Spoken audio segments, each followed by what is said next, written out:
Is Donald Trump saved? Well, ultimately, I can't answer that question, but I can take a stab at it, and that is salvation is dynamic.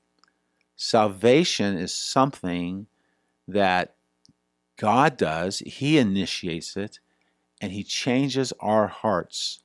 I love the way that Paul in 1 Corinthians chapter 1 refers to salvation. He says that we are being saved. Verse 18, for the word of the cross is folly to those who are perishing, but to us who are being saved, it is the power of God. What does that mean? It means that we're being saved from sin. Now, to the degree that Donald Trump is in the process of this dynamic salvation, yeah, I mean, that's the question, right? Because of the fact that salvation is never just cerebral. I know there's a lot of people in the church that think if you just, think the right thing, believe the right doctrine, that you'll be saved. But that's not where I'm coming from. Salvation is associated with not only the mind, but also the heart. And it is a salvation from sin. As the angel told Joseph, you shall call the baby Jesus, for he will save his people from their sins, not from hell. Hell's ultimate in terms of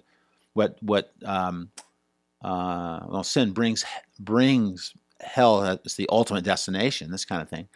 But we are saved from sin. And Donald Trump doesn't seem to have an assurance of salvation. He doesn't seem to understand salvation.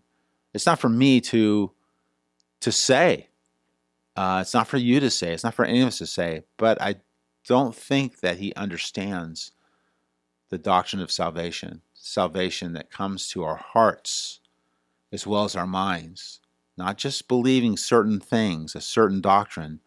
Because if salvation doesn't save us in here, if it doesn't deliver us in here, if it doesn't free us from the power and the guilt of sin, then it's not the salvation that the New Testament is interested in.